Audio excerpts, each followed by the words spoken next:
दोस्तों, अगर आप भी एक महाराष्ट्र बोर्ड के स्टूडेंट हैं तो आपको पता ही है कि यार आपके स्कूल्स खुल के ऑलमोस्ट 20 दिन के ऊपर हो चुके हैं और अभी आपके सामने एक सबसे बड़ा चैलेंज जो है वो है आप लोग का आने वाला फर्स्ट यूनिट टेस्ट का एग्जाम। जी हां दोस्तों, अब फर्स्ट यूनिट टेस्ट एग्जाम को लोग बहुत ज्यादा सीरियसली लेते नहीं है क्योंकि सोचते हैं कि यार अभी तो यार स्कूल खुला हुआ है, आराम से पढ़ेंगे, क्या ही दिक्कत है, मार्क्स तो मैटर करता नहीं है। तो जो लोग सोचते हैं कि मार्क्स डजंट मैटर, तो मैं आपको बता दूं भाई, मार्क्स ही सब कुछ होता है फिलहाल में आप लोग के लिए। आप जो भी स्टैंडर्ड में हो, खासकर मैं 10वीं बोर्ड की बात कर रहा हूं, खासकर मैं 9th स्टैंडर्ड की बात कर रहा हूं, 8th स्टैंडर्ड की बात कर रहा हूं, आप लोगों के लिए आपका मार्क्स ही तो सब कुछ है। क्या आप कहीं से जॉब कर रहे हो, क्या आप कहीं पे कुछ ऐसा क्रिकेट, सिंगिंग या फिर कुछ ऐसा एक्स्ट्रा करिकुलर एक्टिविटीज कर रहे हो कि आपके लिए वो ज्यादा मायने रखेगा? नहीं ना। आप स्टूडेंट हो तो आपके लिए सबसे ज्यादा इंपॉर्टेंट क्या है फिलहाल में? आपका मार्क्स। और आपका मार्क्स ही आपके कॉन्फिडेंस को बूस्ट करता है, आपका मार्क्स ही आपको आगे लेके जाता है, अच्छे कॉलेजेस में एडमिशन दिलाता है और एक बहुत ही अच्छा और सुनहरा करियर बनाता है, जिसको करके आप अपना बहुत अच्छा वेल सेटल करियर बना के अच्छे पोजीशन में जा सकते हो।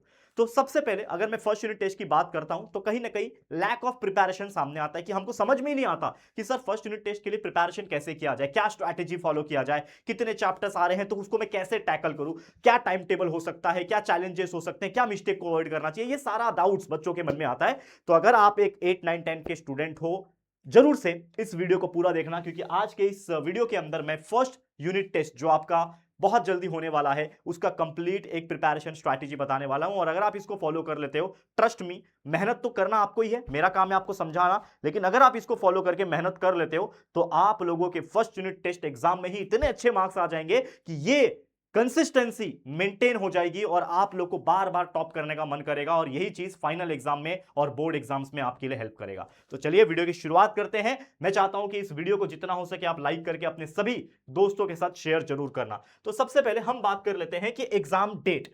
तो एग्जाम डेट बहुत सारे ऐसे स्टूडेंट होते हैं जिनको अभी तक नहीं पता होगा, लेकिन अगर मैं आपसे पूछूं, आप अपने स्कूल में पूछ सकते हो कि हमारा फर्स्ट यूनिट टेस्ट एग्जाम कब से शुरू होने वाला है। अगर आपको पता चल गया है कि सर हमारा फर्स्ट यूनिट टेस्ट इतने इतने तारीख को होने वाला है, चाहे वो जुलाई के मंथ में हो रहा है चाहे वो अगस्त के मंथ में हो रहा है, तो let me know in the comment section. आइए, कमेंट सेक्शन आपके लिए खुला हुआ है, तो आप क्या कर सकते हो, अपने डेट को मुझे कमेंट करके बताना कि कभी होने वाला है। जैसे एग्जांपल के तौर पे अगर 14 अगस्त को हो रहा है तो आप लिख देना कि सर फर्स्ट यूनिट टेस्ट जो है वो 14 अगस्त को होने वाला है। इस प्रकार से हमें बता सकते हो, ठीक है, क्योंकि हम उसके हिसाब से आपको प्लानिंग बताएंगे। तो अब हम ये मान के चलते हैं, क्योंकि बहुत सारे ऐसे बच्चे हैं, हम ये मान के चलते हैं कि मान लो कि 14 अगस्त को एग्जाम होने वाला है। चलो मैं मान के चलता हूं, मुझे पता है कि इससे बहुत पहले होगा, लेकिन मैं अंदाजा मान के चलता हूं। तो 14 अगस्त को होने वाला है। आज जो वीडियो आपको मिल रहा होगा लगभग 11 तारीख को मिल रहा होगा, यानी आपके पास लगभग एक महीना टाइम है। मतलब एक महीने से थोड़ा ज्यादा है, लेकिन मैं फिर भी अगर मैं मोटा मोटा कैलकुलेट करूंगा तो 1 मंथ टाइम यू हैव। अब एक महीना टाइम है, बराबर। तो आपको काउंट करना पड़ेगा कि कितने दिन बच रहे हैं। तो कितने दिन बच रहे हैं? लगभग 30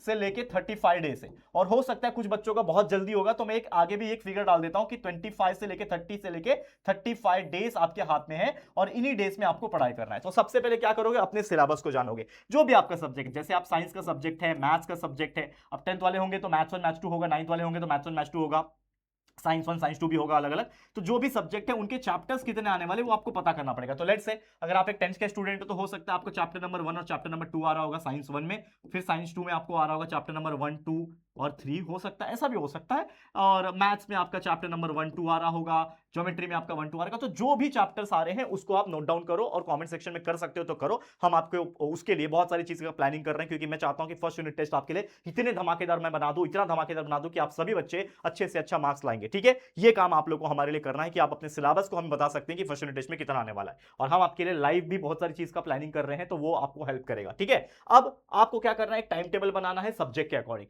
तो क्या क्या चीजें कर सकते हो, शेड्यूल कैसे बना सकते हो, प्लानिंग कैसे कर सकते हो, चलो आज बात करते हैं। तो बात कर लेते हैं सबसे पहले बेस्ट स्टडी स्ट्रैटेजी क्या हो सकता है। स्टडी स्ट्रैटेजी का मतलब क्या है, कैसे आप पढ़ाई करोगे। तो बेस्ट स्टडी स्ट्रैटेजी की अगर मैं बात करता हूं तो सबसे पहले देखो, स्टेप नंबर 1 क्या है आपके लिए कि कंप्लीट द टुडेज, क्या बोल रहा है, complete today's homework on the same day. सबसे पहला काम क्या करोगे, जिस दिन आप हो, जैसे मान लो आज आप मेरा वीडियो देख रहे हो और कल से आप इसको फॉलो करने वाले हो, तो कल के दिन यानी कि जब भी आप स्कूल जाओगे, मॉर्निंग में स्कूल है तो स्कूल से जब जाके आ जाओगे तो आपका जो होमवर्क होगा वो सेम डे आप कंप्लीट कर लो। यानी जैसे ही आप आओ वैसे वैसे होमवर्क कर लो, या फिर होमवर्क करने का जो समय है बीच में नहीं मिल रहा तो रात को सोने के पहले आप होमवर्क करो, तो सेम डे में होमवर्क करना है। दूसरा कि subject 2 to 3 subject every day. बहुत सारे बच्चे होते हैं सिंगल सब्जेक्ट पढ़ते हैं और पूरा 4 4 घंटा पढ़ लेंगे, लेकिन कभी कभी बोरियत हो जाती है, तो आप क्या कर सकते हो, जैसे अर्ली मॉर्निंग उठ रहे हो, आधा घंटा टाइम मिल रहा है मात्र, सिर्फ आधा घंटा टाइम मिल रहा है, तो आधे घंटे में कुछ लर्निंग वाले सब्जेक्ट्स कर सकते हो, जैसे कि साइंस का कोई 2 क्वेश्चन को लर्न कर लिया, गिव रीजन याद कर लिया, शॉर्ट नोट्स याद कर लिया, एसएसटी के कोई ब्रीफ क्वेश्चन याद कर लिया, डिस्क्राइब वाले क्वेश्चन याद कर लिया, है कि नहीं? जो आपके पास डाइजेस्ट होगा, नोट्स होगा, उससे आप याद कर सकते हो। मॉर्निंग में दिमाग फ्रेश होता है, ये कर सकते हो। आफ्टरनून में आप क्या कर सकते हो? वीडियोस देख के कंसेप्ट को क्लियर कर सकते हो। ये आप जरूर से काम करना दूसरे सब्जेक्ट का, जैसे कि साइंस का कर लिया। फिर रात को मैथ्स है, मैथ्स को सॉल्व कर लो, क्योंकि सॉल्व करने में थोड़ा सा एनर्जी लगती है, तो ब्रेन आपका अलर्ट मोड पे होता है और नींद नहीं आती है, तो रात को मैथ्स कर सकते हो। इस प्रकार से रोटेशन कर सकते हो और अपने हर दिन का 2 से 3 सब्जेक्ट कर सकते हो। थोड़ा सा एक्स्ट्रा टाइम आप मैथ्स को जरूर से देना, खासकर मैथ्स को ज्यादा समय लगता है क्योंकि इसमें प्रैक्टिस करना पड़ता है, और साइंस के कॉन्सेप्ट पे जरूर देना, क्योंकि कॉन्सेप्ट इज इंपॉर्टेंट। अगर आपको कॉन्सेप्ट समझ में आ गया तो थोड़ा बहुत अपने ओन हैंडराइटिंग में, ओन वर्ड्स में भी आप लिखोगे तो एग्जाम में मार्क्स मिल जाते हैं, ऐसा नहीं है कि नहीं मिलते। तो आपको कॉन्सेप्ट समझना पड़ेगा। और जैसे मैंने बताया कि ये हमारा यूट्यूब चैनल JR ट्यूटोरियल्स आप देख रहे हो, इस चैनल के ऊपर complete 10th standard, 9th standard, 8th standard सभी बच्चों को मैंने सब कुछ पढ़ा के रखा हुआ है। आप आराम से हमारे कोई भी चैप्टर के वीडियोस ढूंढ के पढ़ सकते हो। कोर्स वाला सेक्शन या तो प्लेलिस्ट वाले सेक्शन में आपको सारे सब्जेक्ट के चैप्टर के वीडियोस मिल जाएंगे, ठीक है। दूसरा मैं क्या बोल रहा हूं कि हमारे महाराष्ट्र टेक्स्ट बुक, जो आपका टेक्स्ट बुक है, सबसे पावरफुल चीज है। बहुत सारे लोग नहीं बोलते इसको, लेकिन मैं बोल रहा हूं कि दुनिया में 10वीं, 9वीं, 8वीं सबसे पावरफुल चीज अगर मैं बात करूं महाराष्ट्र बोर्ड के लिए, तो कुछ नहीं है, वो है टेक्स्ट बुक। टेक्स्ट बुक जो इंसान पढ़ता है उसको सब कुछ अपने आप आता है। टेक्स्ट बुक को समझने के लिए सबसे बेस्ट है हमारे वीडियोस, क्योंकि हम टेक्स्ट बुक के एक एक लाइन को पढ़ाते हैं हमारे जो वीडियोस होते हैं उसमें, तो वो आपको समझ में आएगा, लाइन बाय लाइन आपको ऑटोमेटिकली समझ में आएगा। तो वीडियोस देख के कंसेप्ट क्लियर कर सकते हो और फिर उसके क्वेश्चन आंसर्स को आप नोट्स या फिर डाइजेस्ट से याद कर सकते हो, ठीक है। टेक्स्ट बुक के एक्सरसाइज होते हैं, याद रखना कभी भी प्रैक्टिस सेट जो होता है मैथ्स का, ये सबसे इंपॉर्टेंट चीज है। ज्यादातर एग्जाम में क्वेश्चन वहां से पूछेंगे। और एक आपको टिप दे देता हूं, टिप ये है कि मैथ्स के अंदर, मैथ्स 1, मैथ्स 2 जो भी आपका सब्जेक्ट है या फिर जो खाली मैथ्स सब्जेक्ट है, उसमें आपको पता है सॉल्व एग्जांपल भी होते हैं, यानी ऑलरेडी सॉल्व करके लिखा होता है समझाने के लिए। उन सॉल्व एग्जांपल्स को भी जरूर से प्रैक्टिस किया करो, क्योंकि कभी कभी आपके यूनिट टेस्ट वगैरह में सॉल्व एग्जांपल्स में से क्वेश्चन आ जाते हैं, याद रखना। तो ये आप काम कर सकते हो। राइट इंपॉर्टेंट आंसर वंस, यानी कि जो जो इंपॉर्टेंट क्वेश्चंस थे उसके आंसर आपने याद तो किया, लेकिन याद करने के बाद उसको एक बार लिख के प्रैक्टिस करो, क्योंकि वो ज्यादा इंपॉर्टेंट थे, ठीक है। जो कम इंपॉर्टेंट है सिर्फ याद किया, बाद में जाके रिवाइज कर लोगे कोई बात नहीं, लेकिन जो बहुत ज्यादा इंपॉर्टेंट थे, ये आता ही आता है एग्जाम में, जब हम पढ़ाते हैं आपको मार्किंग कराते हैं ना कि ये इंपॉर्टेंट है, कर लो। ऐसे क्वेश्चंस को आप याद तो करोगे, लेकिन उसके बाद एक बार रफली लिख के प्रैक्टिस करोगे, उससे आपको बहुत हेल्प मिलेगा। और हर संडे, लोग सोचते हैं संडे छुट्टी बनाने के लिए होता है, स्टूडेंट्स के लाइफ में छुट्टियां नहीं होती, क्योंकि हर दिन छुट्टी है, हर दिन मजा है, लेकिन हर दिन पढ़ाई भी है। तो आपको एक शेड्यूल बनाना है कि जिसमें हर दिन आप 2 घंटा 3 घंटा आप पढ़ाई भी कर रहे हो और 2-3 घंटा आप खेल कूद रहे हो, सब कुछ कर रहे हो, तो बैलेंस बनाना। और हर संडे को इस प्रकार यूटिलाइज करो कि वहां पे पढ़ाई भी हो और जो पूरे वीक में आपने पढ़ाई किया उसका रिवीजन भी हो। तो ये काम आप कर सकते हो। तो डेली हम लोग का एक कंक्लूजन क्या निकल के आता है कि 1 घंटा आप होमवर्क कर सकते हो, 1 घंटा मैथ्स कर सकते हो, 45 मिनट साइंस कर सकते हो, 30 मिनट लैंग्वेज कर सकते हो, और बचा हुआ 15 मिनट रिवीजन कर सकते हो। इसके अलावा रोटेशन में आप सोशल स्टडीज भी ऐड करना चाहते हो तो कर सकते हो। तो ये आपका क्या है, स्ट्रैटेजी हमने दिया है। लेकिन इसके अलावा एक और चीज है जो मुझे आपको देनी है इस के अंदर, सब्जेक्ट वाइज टिप। अब ये सब्जेक्ट वाइज टिप्स बहुत जरूरी है। अगर आप फर्स्ट यूनिट टेस्ट में 80, 90, 90+ % स्कोर करना चाहते हो तो ये टिप्स को जरूर फॉलो करना। क्या बोल रहा हूं मैं, ध्यान से समझना। देखो सब कुछ लिखा हुआ है, लेकिन समझो। पहले बात कर रहा हूं मैथ्स की, तो मैथ्स सब्जेक्ट में प्रैक्टिस इज वेरी इंपॉर्टेंट। मैं कितना भी पढ़ा लूं, अच्छा अगर आप हमारे YouTube पे वीडियोस देखोगे तो हमने भर भर के सब कुछ पढ़ा रखा है। 5000 वीडियोस क्रिएटेड है, ऑल स्टैंडर्ड्स के मिला के, पूरा मिला के बता रहा हूं। तो वो जो वीडियोस है वो आपके लिए बनाए गए हैं। लेकिन जब आप कोई भी चैप्टर के वीडियोस देखते हो, लेट से आप 10वीं के स्टूडेंट हो और आपने चैप्टर नंबर 2 क्वाड्रेटिक इक्वेशन का कोई एक वीडियो देखा और आपको वो चीज समझ में आ गया, और समझ में आने के बाद सीधा एग्जाम में जाके वो क्वेश्चन को सॉल्व कर रहे हो, तो हो सकता है वो एग्जाम में क्वेश्चन में आप अटक जाओ, आप सॉल्व नहीं कर पाओ। और भले ही आपने वीडियो मेरा अच्छे से देखा होगा, तो कमी किसकी हुई, प्रैक्टिस की। तो जब आप हमारे वीडियोस देखते हो, कोई 1-2 एग्जांपल आपने देख लिया, सॉल्व किया, सर का समझ में आ गया, अब आपको वही एग्जांपल लेना है, एक खाली पेज ले लेना है या फिर रफ नोटबुक जो आपने बनाया होगा वो ले लेना है, और उसमें सॉल्व खुद से करके देखना है बिना देखे। अगर आप कर लोगे तो समझ जाना आपको आ गया। तो हर टाइप के एक एक एग्जांपल भी सॉल्व करोगे प्रैक्टिस सेट में से, आपका मैथ्स इतना स्ट्रांग हो जाएगा, आपको कोई छीन नहीं सकता आउट ऑफ मार्क्स लाने में, क्योंकि मैथ्स एक ऐसा ताकतवर चीज है, ठीक है।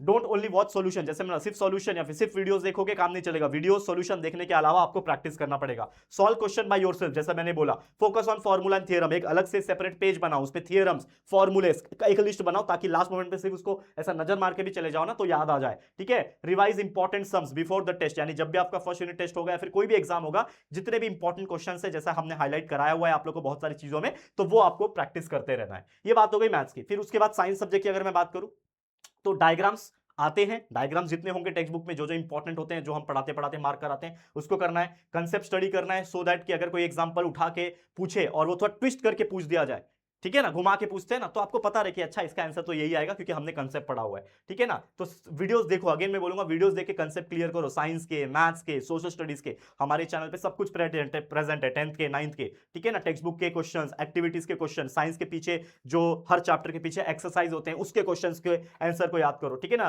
रिवीजन करो, शॉर्ट नोट्स बनाओ, ये चीज आप कर सकते हो। इंग्लिश, मराठी, हिंदी यानी लैंग्वेज के लिए आप क्या कर सकते हो, ठीक है, प्रॉपर टेक्स्ट बुक के लेसन से रीड करो, ग्रामर रूल्स अच्छे से पढ़ो, प्रैक्टिस स्किल्स। हमारे इस चैनल पे हमने हर स्टैंडर्ड के लिए ना इंग्लिश, हिंदी, मराठी, इसके भी ग्रामर और राइटिंग स्किल के वीडियोस बनाए। तो आप खाली यूट्यूब पे सर्च करो ना, English grammar writing skill by JR tutorial, क्योंकि बाय JR ट्यूटोरियल लिखोगे तो ही हमारे वीडियो मिलेंगे। तो कोई भी मराठी ग्रामर पढ़ना है तो Marathi grammar by JR tutorial, Hindi grammar by JR tutorial, Hindi practice set by माफ करना writing skill by JR tutorial, ऐसा सर्च करो तो उसमें लेटर, एस्से, सारी चीजों का आपको वहां पे वीडियो में समझाया हुआ है कि कैसे पढ़ाई जाता है। वो सारी चीज आप एक बार वीडियो देख लोगे, समझ में आ जाएगा, और बस आपका कुछ नहीं, प्रैक्टिस चाहिए तो आराम से आप कर सकते हो। और अच्छे हैंडराइटिंग का प्रैक्टिस करना, हैंडराइटिंग से भी मार्क्स सुधरते हैं। अगला है SST, जिसमें आपको हेडिंग भी पढ़ना है, सब हेडिंग्स भी पढ़ना है, मैप्स हो गया, डायग्राम हो गया, टेबल हो गया, टाइमलाइन हो गया। और कोशिश करना जब बड़े आंसर लिखोगे तो ऐसे बुलेट पॉइंट्स बना के लिखो, तो बुलेट पॉइंट्स और फ्लो चार्ट में आंसर सुंदर दिखता है। इंपॉर्टेंट डेट्स होता है, पर्सनालिटी होते हैं, हिस्टोरियंस के नाम होते हैं, ये सारा चीज करना है। और मैं आपको 100% गारंटी देता हूं कि आपका जो टेक्स्ट बुक के पीछे जो एक्सरसाइज होता है ना, टेक्स्ट बुक के बैक वाले क्वेश्चन